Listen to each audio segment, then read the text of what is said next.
कैसी है मेरी यूट्यूब फैमिली। होप आप सभी लोग अच्छे होंगे। तो आज हम लोग जा रहे हैं थोड़ा बाइक्स पे शॉट्स लेने, और आज हम आप लोगों को बताएंगे कि मोटो व्लॉगिंग में आपको किस तरीके से काम करना है, जो कि आपके लिए थोड़ा इजी करना चाहता हूँ। तो जैसे कि आप लोग देख सकते हो कि हमारा जो कि कैमरा है पूरा वाइड एंगल पे चल रहा है, जिसमें हमारी 30% बाइक आती है, बाकी पूरा वाइड एंगल में हमें सामने का व्यू देना पड़ता है। क्योंकि मोटो व्लॉगिंग में मेन है कि हमें फेस नहीं शो करना है, हमें अपनी बाइक को लेके ही व्लॉगिंग करनी पड़ती है। जैसे कि थोड़ा अगर बात की जाए कि वीडियोस में हमें सबसे ज़्यादा थोड़ा मतलब कि बोलना कम दिखाना ज़्यादा पड़ता है, तो उस वजह से हम लोगों को एक छोटी-छोटी चीज़ों पे थोड़ा गौर करना पड़ता है कि अगर आपके आस-पास कुछ हो रहा है तो आप जल्द से जल्द उस चीज़ को दिखा पाएँ। और जैसे कि आप लोग देखते हो मेरे पुराने व्लॉग्स में कि मैं चीज़ों को एक्सप्लोर ज़्यादा करता हूँ और थोड़ा बोलता कम हूँ। तो उसी टाइप से दिखाना ज़्यादा है मोटो व्लॉगिंग में, और बोलना कम है। और इसी टाइप से थोड़ा हमारी रॉकेट अभी परेशान कर रही है, इसमें बैटरी इश्यू है, तो अभी हम इसमें बैटरी भी डलवाएँगे कुछ टाइम बाद। तो बात करते हैं इसके रेज़ोल्यूशंस की, कि अगर आप जैसे एडिट कर रहे हो, तो जहाँ तक है कि इसका एफपीएस जो रेट होता है आप उसको हाई रखिए, ताकि आपकी बिल्कुल स्मूथ क्वालिटी में आपकी वीडियो अपलोड हो। और थोड़ा लेंस को साफ़ रखिए, ताकि जैसे कि आप लोग अभी देख रहे थे कि शेड्स आती हैं और तुरंत धूप आती है, तो उसमें थोड़ा रिफ्लेक्शन ना हो ज़्यादा कैमरे पे, तो उस वजह से ना थोड़ा आप अपने लेंसेज़ को साफ़ रखिए। बाकी हाई रेविंग में अगर आप लोग को पता हो कि इंजन नॉइज़ भी कभी-कभार कैमरे में आती है, ऑडियो भी कैमरे में आती है, तो वो भी हम लोग को बहुत प्रॉब्लम फेस करनी पड़ती है। और जैसा कि आप लोगों को पता होगा कि हम लोगों को थोड़ा अपना एंगल भी सेट करना पड़ता है, तो वो भी आप लोग जब जैसे हेलमेट में माउंट करते हो और कैमरे को लगाते हो, तो आपको उस टाइम भी, जैसे आप अभी देख सकते हो कि मेरा सामने का जो व्यू सबसे ज़्यादा आ रहा है, तो उस हिसाब से हम लोगों को कैमरे को भी सेट करना होता है कि, और थोड़ा स्टेबलाइजेशन पे भी गौर करना कि आप जहाँ तक हो अपने कैमरे की स्टेबलाइजेशन ऑन ही रखें, हमेशा जायरो ऑन रखें, ताकि जो स्टेबिलिटी है वीडियो की वो काफ़ी आ सके। जैसे कि आप लोग देखते हो कि मैं गाड़ी पूरी लहरा रहा हूँ और तेज़ चलाता हूँ, धीरे चलाता हूँ, बट कहीं पे भी वीडियो पे कहीं आपको इफ़ेक्ट करता हुआ नहीं दिखेगा कि थोड़ा-सा भी कि मतलब लैगिंग दिखे या रफनेस दिखे, तो वो चीज़ भी आप लोगों को थोड़ा गौर करना पड़ेगा। और बात करते हैं कि कंटेंट की, तो अब आप लोग जैसा कि जानते हो कि मोटो ब्लॉगिंग कंटेंट में काफ़ी मतलब कि कंटेंट को बेकार कर दिया गया है हर टाइप से, कि मतलब कुछ भी लड़के कर रहे हैं, कुछ भी बोल रहे हैं। और मेनली आप लोगों को पता है कि अब लड़कियों का सहारा लिया जा रहा है भाई मोटो व्लॉगिंग में भी, कि भाई बंदे अपनी गर्लफ्रेंड्स को दिखा रहे हैं और लड़कियों को दिखा के फेम उठा रहे हैं। बहुत से ऐसे व्लॉगर्स हैं। अगर आपको प्योर कंटेंट पे काम करना है, तो भले आपको पब्लिक कम पसंद करेगी, बट आप अगर कंसिस्टेंसी बनाए रखेंगे अपने व्लॉग्स में, तो हो सकता है आपके व्लॉग्स पे लोग आ जाएं और आपकी बातें उन्हें अच्छी लगे, या उन्हें प्योर मोटो व्लॉगिंग देखना पसंद आए। तो इसी तरीके से आप इस चीज़ पे भी काम कर सकते हो। प्लस रही बात थोड़ा कि आपको अपना राइडिंग स्टाइल ऐसा रखना है कि सामने वाले को भी प्रॉब्लम नहीं होना चाहिए। आपकी स्किल्स है ठीक है, बट आपको ऐसी रश ड्राइविंग नहीं करनी है कि पब्लिक भाई आपको लव की जगह हेट कर रही हो, ठीक है? क्योंकि आजकल की पब्लिक तो जो रश ड्राइविंग कर रहा है उसी को लव कर रही है, बट आपको अपनी सेफ्टी देखनी है। भाई थोड़ा देखो, भीड़ में ना चल के थोड़ा आप अलग चल सकते हो, तो वो सही रहेगा, ठीक है? और जैसे कि आप लोग जानते हो कि भाई आजकल की मतलब कि लड़कियां बिल्कुल ड्राइविंग पे भी उतर आई हैं, तो काफ़ी ज़्यादा एक्सीडेंट्स भी हो रहे हैं। अब जैसे कि ये सामने देखो कि मतलब कोई हेलमेट नहीं लगाया, बस स्कूटी यहाँ से वहाँ लहरानी है, तो इन बलाओं से तो बिल्कुल बच के रहिए, ठीक है? और बस थोड़ा अपनी स्किल्स पे काम करते रहिए। अब ये देखो कितना स्पीड में और जैसे कि आप लोग देख सकते हो कि ये लड़की कितनी तेज़ स्कूटी चला रही है, कि भाई कोई हेलमेट नहीं है, कोई मतलब कोई सेफ्टी नहीं है, बट इस लड़की को सिर्फ गाड़ी भगाना दिख रहा है।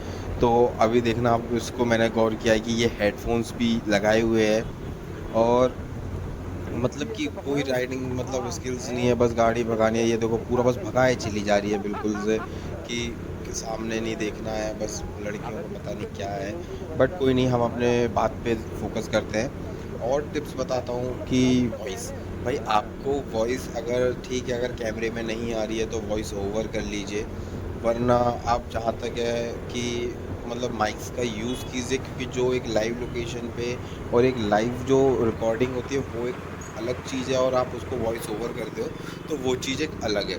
बाकी ये समझ लीजिए, अब भाई ये क्या कर रही है, ये रेस लगाने के लिए बिल्कुल आगे पीछे घूम रही है। वो देखो, एक आगे भी है एक पीछे भी है। एक सेकंड में इनको थोड़ा सा सोचता हूँ, ओवरटेक करता हूँ, फिर बाकी यार डर लग रहा है, बट कुछ ना कुछ तो करना पड़ेगा। चलो 1 2 3 स्टार्ट। तो बस ओवरटेक इसको हो गया, और यहाँ पे थोड़ा स्लो हो रही है गाड़ी। तो बात करते हैं कुछ नॉइज़ के लिए, कि भाई थोड़ा आपको ना अपना, जैसे कि अगर मान लीजिए आप माइक यूज़ नहीं कर रहे हो तो कोशिश कीजिए, जो आपका जो माइक है, कैमरे का जो माइक है, उस पे आप कुछ भी मतलब कि कुशनिंग या कुछ भी ऐसी चीज़ लगाइए कि जिसमें आपकी ऑडियो पे एयर ना आए। कमलेश इसके साथ बैठ के जा तू। इसके साथ बैठ के जा, या तुझे टेक देगी या भोसड़ी खुद टेक जाएगी।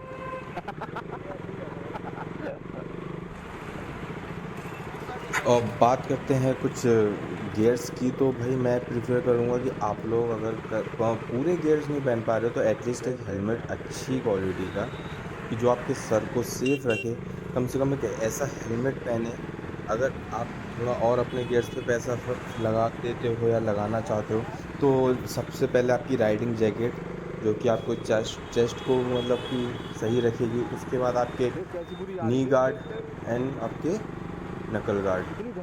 तो गियर्स में कोई ज़्यादा पैसा नहीं देना है। अगर आप अमेज़ॉन पे जाओगे तो आपको गार्ड्स का करीब 1000 रुपये का पेयर मिलेगा। अब हाँ, कहता हूँ कि जैकेट थोड़ी महंगी आएगी, अप्रॉक्सीमेटली 4-5 हज़ार रुपये की आएगी, बट हेलमेट एक 2-3 हज़ार रुपये का भी आ जाता है। तो गियर्स पे फिर भी आप गौर कीजिए कि भाई मोटो व्लॉगिंग अगर आप कर रहे हो तो आपको अपनी तो सेफ्टी सबसे पहले करनी है, तभी आप जाके सामने वाले को सेव कर पाओगे ना। अगर आप ही एक अनसेफ राइडर रहोगे तो सामने वाले को देखेगा, अगर वो आपसे कोई इंस्पिरेशन भी लेगा तो वो यही देखेगा कि भाई ये भैया तो बिना हेलमेट के बाइक चलाते हैं, मतलब स्लीपर्स में चप्पल चलाते हैं, कोई गियर्स नहीं है, कोई रूल्स नहीं है, कोई रेगुलेशन नहीं है। तो आप जितना अच्छा करके दिखाओगे उतना ही तो सामने वाला देखेगा, उतना ही सामने वाला अच्छा करेगा। और जैसे कि आप लोगों को पता होगा कि हम जो मेनली व्लॉग्स करते हैं उसमें आपको कंटेंट चाहिए, ठीक है। तो कंटेंट के नाम पे ये समझ लीजिए, आपको पहले तो मतलब कि बिना पैसे के भाई कंटेंट नहीं बनने वाला। बिना पैसे के कंटेंट नहीं बनने वाला। बनेगा भी तो सिर्फ 1 महीना 2 महीना, उसके बाद तो भाई पैसा खर्च होता है मोटो व्लॉगिंग में, ठीक है। तो उसमें आपको ये गौर करना है कि जैसे कि आप बिना पैसे, पहले हम बात कर लेते हैं बिना पैसे वाले की, वो बच गया। तो पहले हम बात करते हैं बिना पैसे वाले कंटेंट की।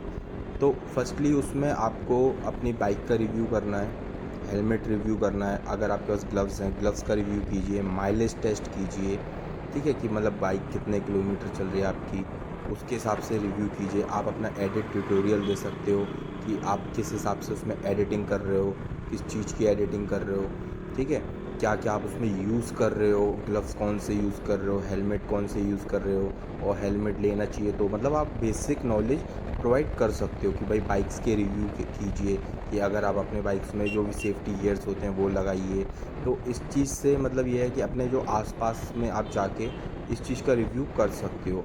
और अगर आपके पास पैसे हैं, ठीक है, तो अगर मेनली जैसा होता है कि भाई मोटो ब्लॉगर्स के लिए कि सबसे बड़ा यही होता है फेस कि भाई पैसे खर्च होते हैं, तो उसमें उसमें ये होता है कि जैसे कि आप लोग समझ लीजिए कि भाई रैप करवा रहे हैं बाइक पे, कुछ एड ऑन्स करवा रहे हैं, कुछ मतलब कि पावर ट्रॉनिक वगैरह या कुछ भी मतलब इन्हेंस कर रहे हैं बाइक की पावर को, तो भाई जनरली उसमें तो देखो पैसा लगना ही है, बट वो भी एक कंटेंट है, ठीक है। क्योंकि देखो मोटो ब्लॉगिंग में सिर्फ आप बाइक को लेके ही कंटेंट बनाने वाले हो और बाइक को ही लेके बनाओगे, तो उसमें भी आपको थोड़ा गौर करना पड़ेगा।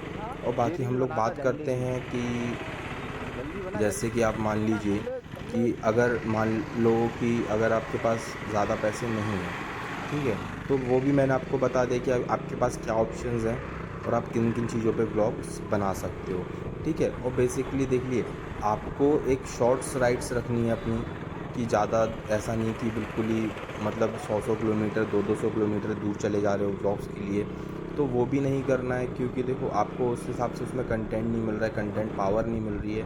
तो जनरली देखो मोटो व्लॉगिंग में बंदा मोटो व्लॉगिंग के बारे में ही जानने की कोशिश करता है, ना कि अदर चीज़ों के बारे में बताता है या जानने मतलब वो कर रखता है। अब जैसे कि आप लोग देख सकते हो कि जो मैंने हैंडल पे ये बार पे लगा रखा है, तो सूटेबल मैं इसका भी व्लॉग बनाऊंगा। क्यों?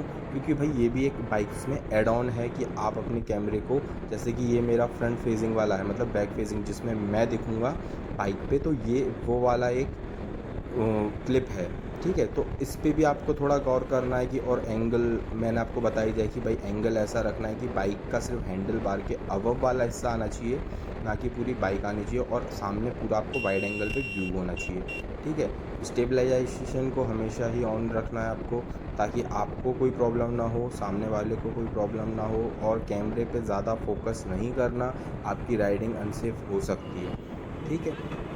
तो इसी तरीके से आप एक मोटो व्लॉगिंग के सेटअप पे काम कर सकते हो, व्लॉगिंग को बना सकते हो। काफ़ी टिप्स में रहती हैं, काफ़ी ट्रिक्स रहती हैं, ठीक है। बट स्टार्टिंग में ज़्यादा पैसा खर्च मत करना, क्योंकि देखो आपका कंटेंट किस पावर पे है, आपको वो खुद ढूंढना पड़ेगा कि आप किस में अच्छा काम कर सकते हो। मान लीजिए आप रिव्यूज़ में अच्छा काम कर सकते हो, तो रिव्यूज़ कीजिए। अगर आप मतलब मोटो ब्लॉगिंग में घूमने फिरने के बाद भी आप ब्लॉगिंग में अपने कंटेंट में पावर लाते हो, तो ये पूरा पानी भरा हुआ है। यहाँ पे बारिश का सीज़न चल रहा है, तो थोड़ा बारिश में भी देखो। अब जैसे मैं आप लोग को बताता हूँ कि बारिश के सीज़न में भी काफ़ी प्रॉब्लम्स होती हैं, ठीक है। हर चीज़ देखनी पड़ती है, हर चीज़ समझनी पड़ती है, क्योंकि वो बारिश में स्किड बहुत होती है बाइक। अभी रिसेंटली यहीं पे एक एक्सीडेंट हुआ था, बाइक स्किड हो गई थी, ठीक है। तो बाइक में अब मान लीजिए जैसे कैमरा लगा हुआ है, तो उसमें भी उसमें प्रॉब्लम होती है। तो होपफुली आप लोगों को ये व्लॉग मेरा मदद करेगा। So okay, tata, bye bye, see you soon and ride safe and stay tune. Okay, tata, bye bye.